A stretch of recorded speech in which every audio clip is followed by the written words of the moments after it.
Well, ladies and gentlemen, the last paper is given by Francesco del Prato, who is currently a PhD student in economics, networks, and business analysis at IMT School for Advanced Studies in Lucca, this beautiful city. And he was in Milan, which is awesome. And the paper privatization and competition, and the discussion is Andrea Goldstein, and I will introduce him afterwards. Please, Francesco, go ahead. So, thank you. Thanks for having me. This is going to be slightly more, let's say, technical. So please feel free to interrupt me if anything is not that clear. We're talking about privatization. I'm sure don't need any kind of advertisement here. You know, privatization, we all know them for lots of considerations about efficiency gains, better management, better running of firms. But what I'm trying to do today is thinking about competition. So what are the effects on competition, and particularly on market openness from privatizations? And this is interesting also because there are different kinds of privatizations. And the title, we are going to speak particularly about partial privatizations. My data come from Italy for different reasons. Italy experienced different waves of privatizations, probably never enough, but that's another point. Italy experienced privatization in different sectors from different governments and for long run time. And this allows to exploit some heterogeneity of this kind of policies. So the main question is, what is the effect of different kinds of privatizations on the market openness? And I want to introduce partial and full privatization with this image, which is taken from my data. On the left panel, you have partial privatization, which means that the state, the government is privatizing less than half of the stake. So the government is maintaining the control over the privatized company. On the right panel, there are full privatizations. So where the control stake is seized, sold. And what comes immediately to mind, looking at this picture, is the different distribution. You have here the densities of the two stakes, and you see that when you're partially privatizing, the density of the amount of the stake is very flat. You're really quite indifferent on how much you're privatizing. But whenever you go to full privatization, it seems you want to privatize it all. So why is it so, and what it has to do with market openness? These kind of questions stays in between different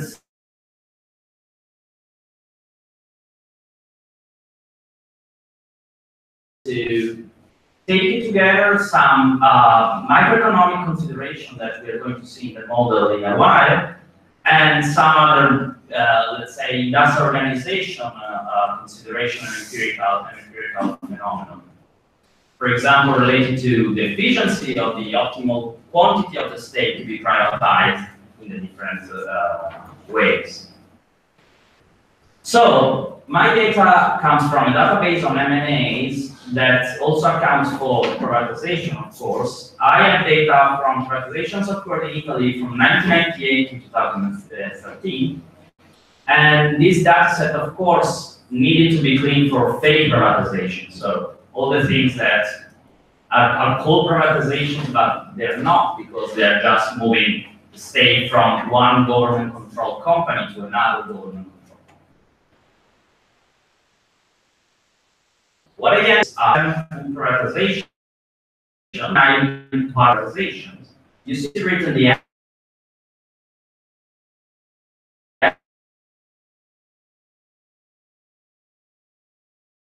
averages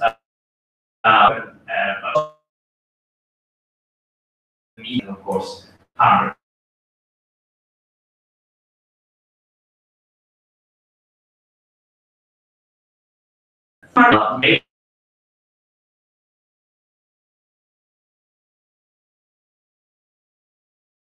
Between new companies.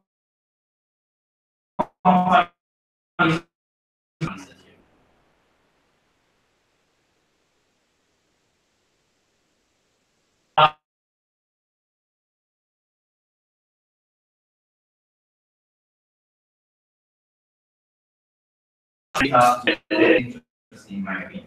You see here partial full privatization by years, and what you notice is that many of them have been undertaken. Some problem politics was stopped, and then we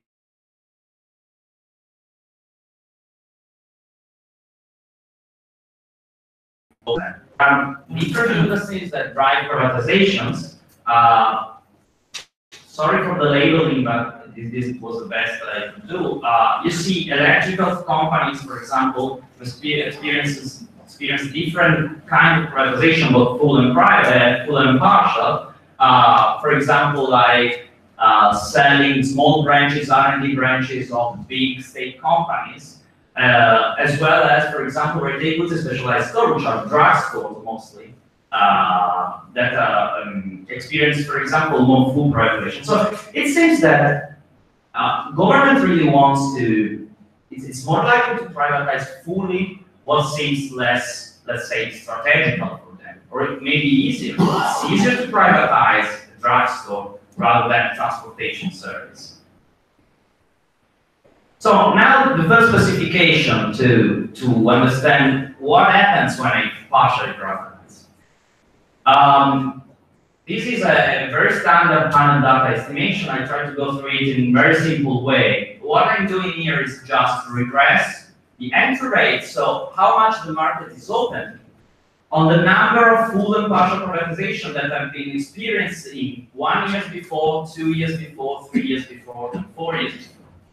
What is interesting is that I can, let's say, account for a lot of heterogeneity in this problem with what we call fixed effect.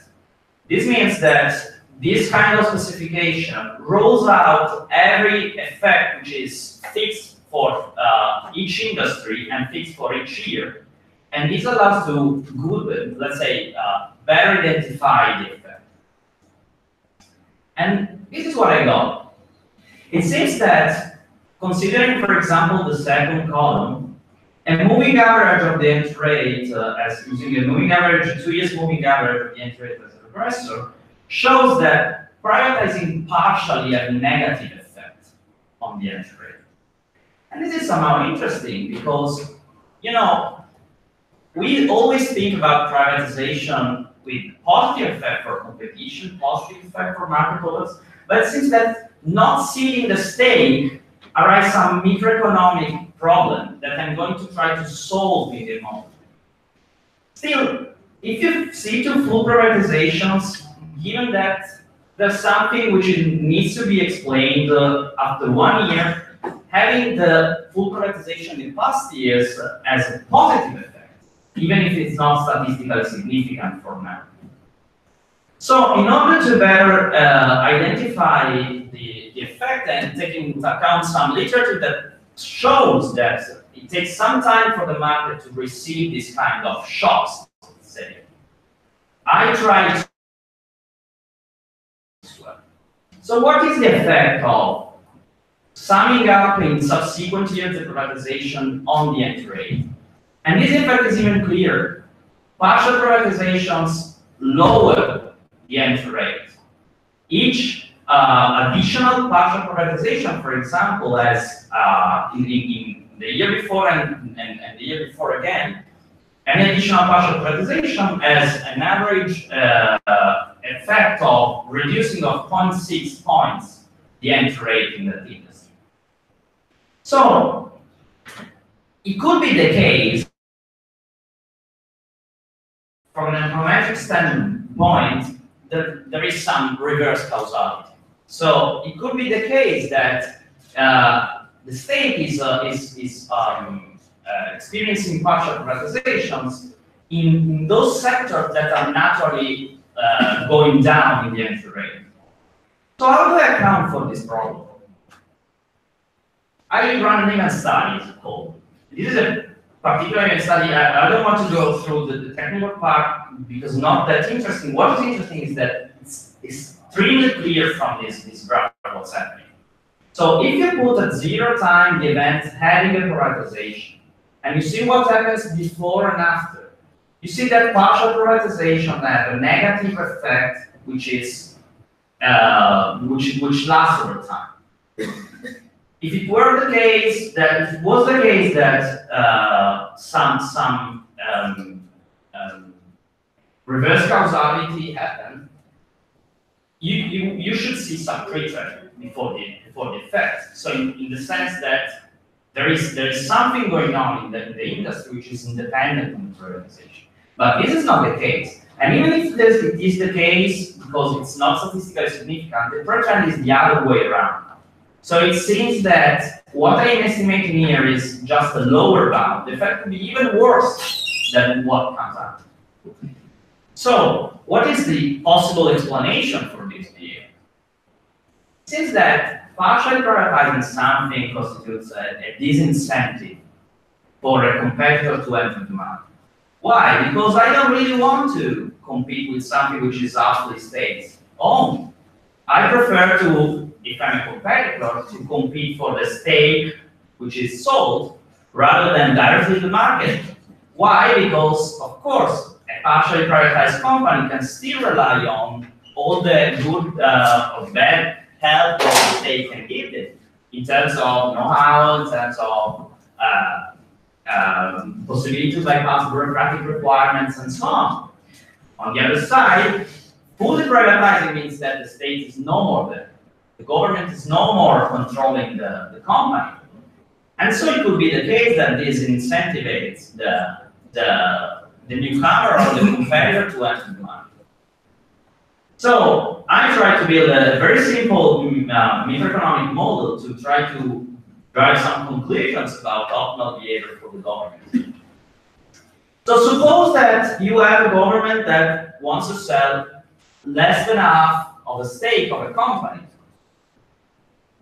Based on the evidence I show, what happens is that another entrepreneur expects that the government is assuring some advantage of the firm which is half privatized. So he really doesn't want to enter the market. And so the half privatized company remains in monopoly. Okay? The point is that, is it costly for the government to slightly privatize something more while maintaining the control? Yes, it is. Because it reduces the liberty the government has to do its own affairs inside the company.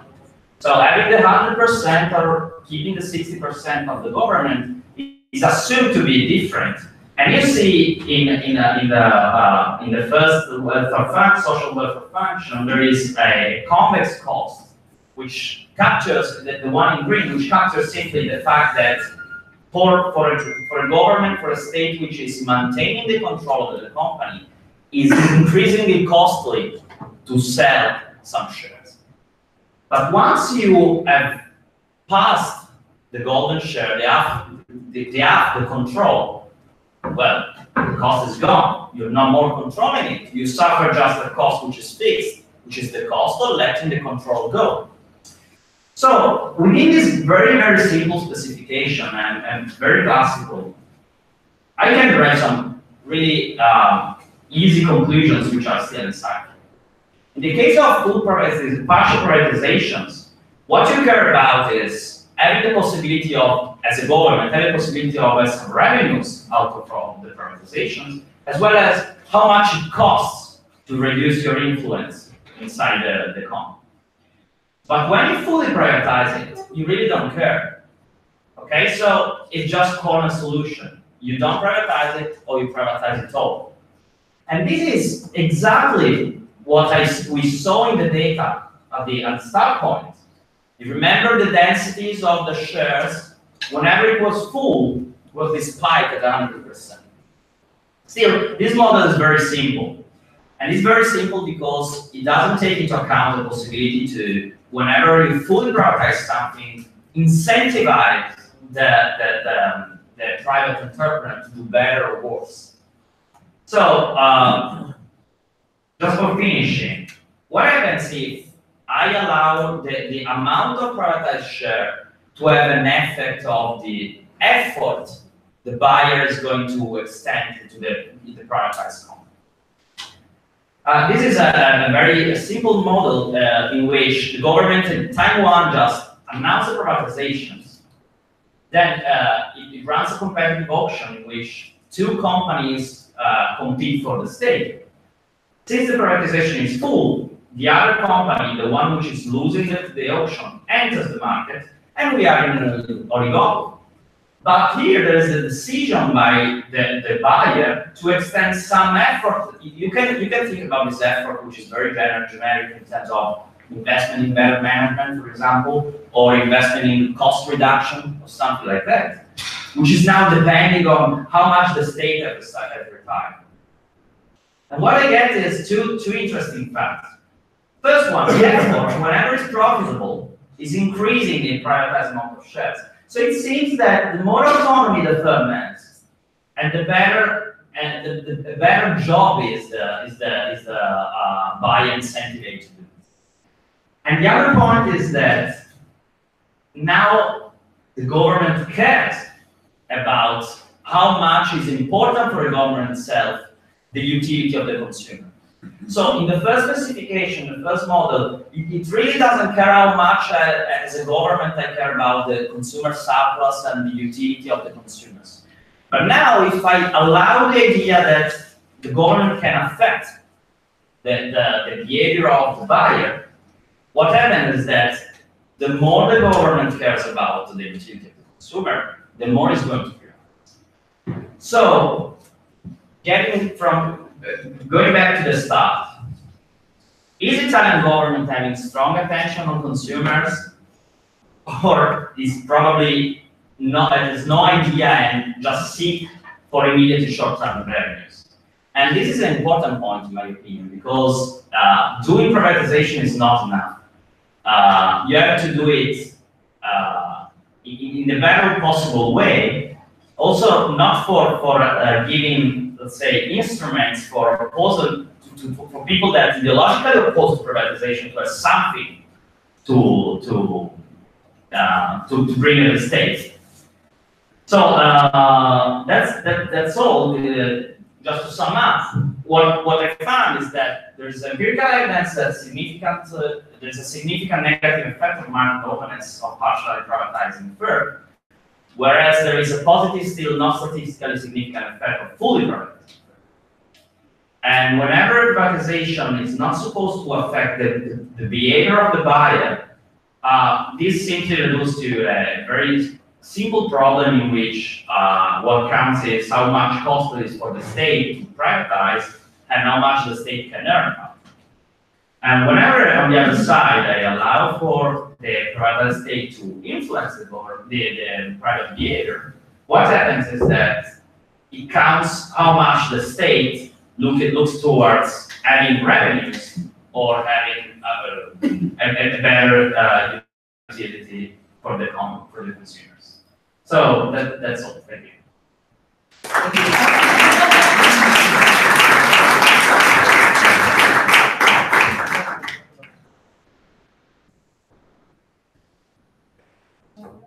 you, Francesco. The discussion is Andrea Goldstein. He's senior economist at the OECD, the investment division, and it's in Paris. Which happens also to be a beautiful city. Another one, there are all beautiful cities. So let me start. Is this working? Yeah. Let me start by thanking Alberto and Carlo for this invitation. It's the first time probably that I work on a Sunday morning, at least in a COVID country. It's the first time that I swim in mid-October, so for this I'm also thankful. And it's definitely the first time ever that I received toilet paper in the one packet. So it's a great second first. Let me congratulate Francesco for his excellent paper, and by the way also for the excellent presentation he made. He was very much into the tight schedule that he was granted. And let me make a few points and a few remarks. Can you hear me? I'm not sure. Yeah, okay. This is right. And it's an interesting paper, first of all, because obviously it talks about a very important topic. I'm not so sure about what his characterization of saying that there's very little literature on privatization and competition. There is actually a lot of literature on that, I guess, which doesn't mean that his approach, your approach, is not new, but I guess there's a lot of literature, so you may want to refer more generally to that literature. I think it's excellent because obviously it's very much in line with Bruno Leoni thinking about prosperity, health, and happiness, and also about the future of the economic system. And I also think it's very important, I will return to this because there is a lot of literature on varieties of capitalism, and there is obviously also a lot of literature on varieties of privatization capitalism. And I think this is an excellent contribution to the debate, even if it's focused on Italy, but I will return to the specificities of Italy. Obviously, one can think of repeating the exercise, well, once you have the modern days, with the successful the other 193 countries of the UN, and possibly the 208, I think, which are FIFA members, which is an even more significant set of countries. I have some editing suggestions which I will pass on to you. I think maybe there are two major suggestions, but not ambitious. The first is, you may wish to look at particularly one paper by Bortolatti and in the review of financial status 2004, which is called Reluctant Privatization, which is very much on this topic of partial privatization.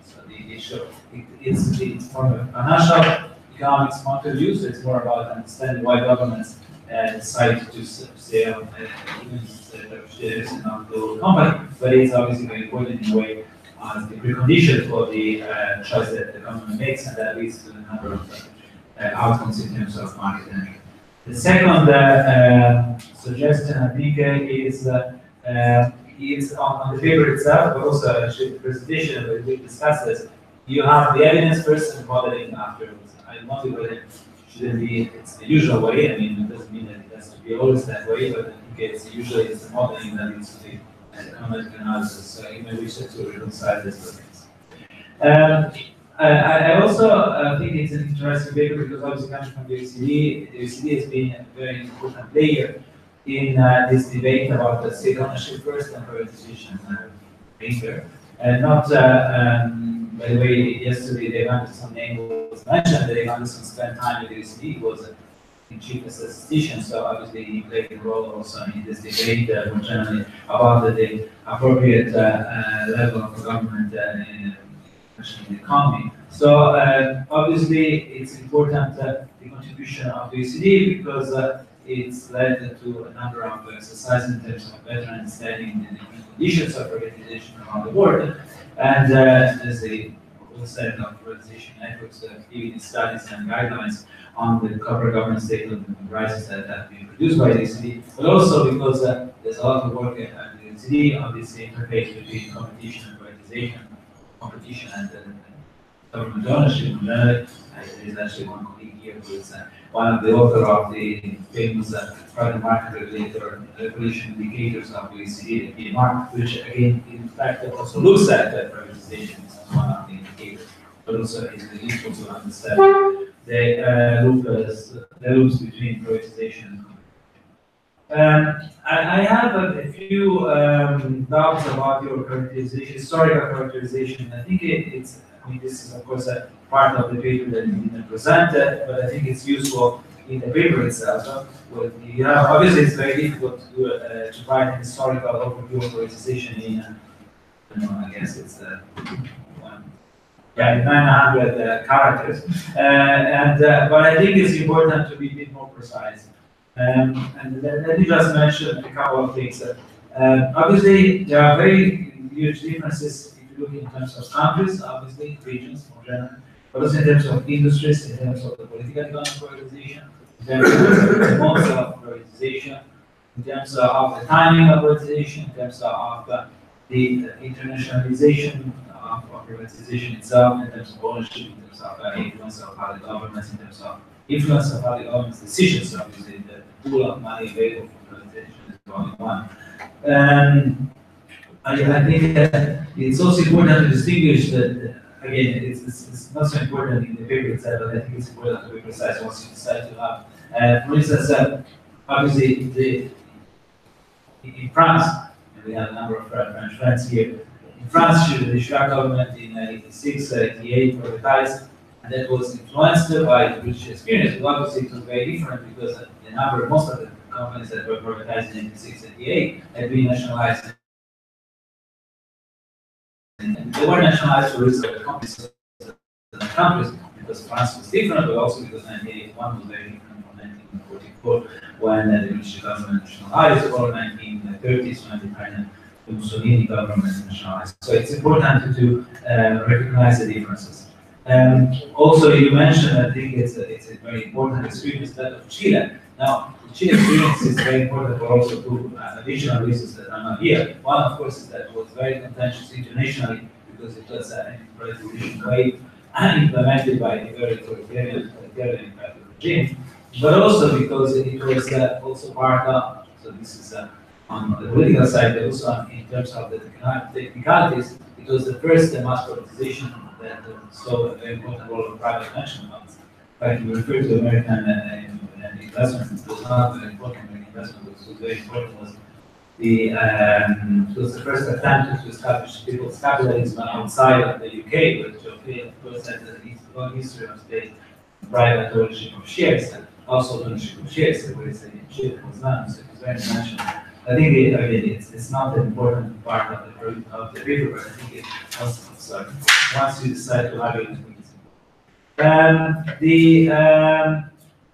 another suggestion again, also I guess maybe point of view for the empirical point of view, but I guess you have, I would suggest you to be more specific. Your unit of analysis is companies, but by definition, many privatizations, especially but not only partial privatizations, are implemented in waves. So, like in the case of Eni or Enel, I think there were 6 or an IPO, but then there were like a number of subsequent offers to the public, and I think it's important to distinguish between the two, because obviously that allows you to have, in fact, more observations that may also be useful instrumental in terms of the econometric implementation. There is also another related issue, which is that obviously even a company which is 100% private may be private because there is one controlling shareholder holding all the shares. There may be a coalition of different, especially coalition capitalism, maybe a group of different shareholders that own the shares, or there are a few cases in Italy, but there are many elsewhere. It may become a public company that is very ownership of shares. And obviously that has a very important implications in terms of the principal agent relationship within the firm. Another point, I guess, which I think is important to mention, which you mentioned in passing, especially when talking about what you call pharmacists, which is the so-called municipal privatization, municipal capitalism. But in Italy, there are different from other countries where state ownership is important. There are many local authorities that own shares in companies that are active in the market. Some of them big markets like in drugs, others are not, like in the public transport, where initially there were local public monopolies, and which eventually will open up. So I think it's important also to look at this because this has implications. Obviously, you have to accept that, but I think that to discuss a bit the specificities of industries is important. This also because obviously it's a two-way street. I think again, you mentioned the case of the risk market, which is open up in connection with privatization, and that obviously led to the entry of competitors to Enel, but also to the distribution of Enel into other markets. Recently in Italy, as you know, we had the strategy of the Morandi Bridge that collapsed in Genoa, and that led to a number of well, that's called an case, but I don't think it's a term. But anyway, and obviously that's the case where the private government operates in a regulated environment, but with competition. There's no competition for the market, there's no competition in the market. So obviously there are issues again. From the economic point of view, it's perfect, but I think when you discuss the policy environment in which you make a purchase involved.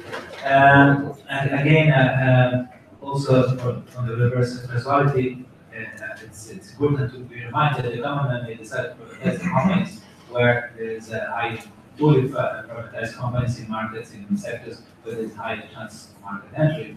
So there is again, mitigated something that debate is not. Finally, I think that this is very important, and you may wish to refer to it in non-ideological terms, obviously, but still it's important because there's a whole debate about the future of privatization and the future of state ownership.